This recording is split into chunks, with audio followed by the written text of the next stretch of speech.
മുട്ടിന് twisting injury പറ്റിയിട്ട് rest ചെയ്തിട്ടും വേദന മാറുന്നില്ലെങ്കിൽ അത് മെനിസ്കൽ ഇഞ്ചുറി ആവാനുള്ള സാധ്യതയുണ്ട്.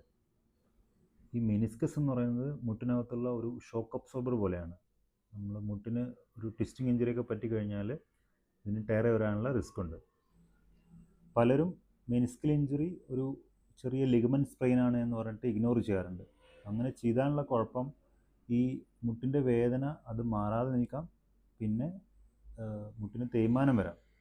അപ്പോൾ ഒരു മെനിസ്കൽ ഇഞ്ചുറി വന്നു കഴിഞ്ഞാലുള്ള അതിൻ്റെ ലക്ഷണങ്ങൾ എന്ന് പറയുന്നത് മുട്ടിൻ്റെ വേദന മാറാതെ നിൽക്കുക, മുട്ടിന് നീര്, പിന്നെ മുട്ട് ലോക്കാകുന്നൊരു സെൻസേഷൻ, പിന്നെ മുട്ട് മടക്കാൻ ബുദ്ധിമുട്ട്. ഇതൊക്കെയാണ് സാധാരണ ഒരു മെനിസ്കൽ ഇഞ്ചുറി വന്നാലുള്ള ലക്ഷണങ്ങൾ.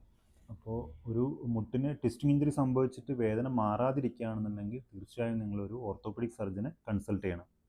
ഇഞ്ചുറിയുടെ സിവിയറിറ്റി അനുസരിച്ചാണ് അതിൻ്റെ മാനേജ്മെൻറ്റ്. അതിൻ്റെ MRI സ്കാൻ നോക്കിയിട്ടാണ് നമ്മൾ സിവിയറിറ്റി നോക്കുന്നത്. സിവിയർ ആയിട്ടുള്ള ടയർ ആണെന്നുണ്ടെങ്കിൽ നമ്മളതിനെ കീ ഹോൾ സർജറി ചെയ്തിട്ട് ശരിയാക്കേണ്ടി വരാം. ചെറിയ ടയറൊക്കെയാണ് നമ്മൾ കൺസർവേറ്റീവ് മാനേജ്മെൻറ്റ്, സർജറി ഇല്ലാതെ തന്നെ നമുക്കതിനെ മാനേജ് ചെയ്യാം.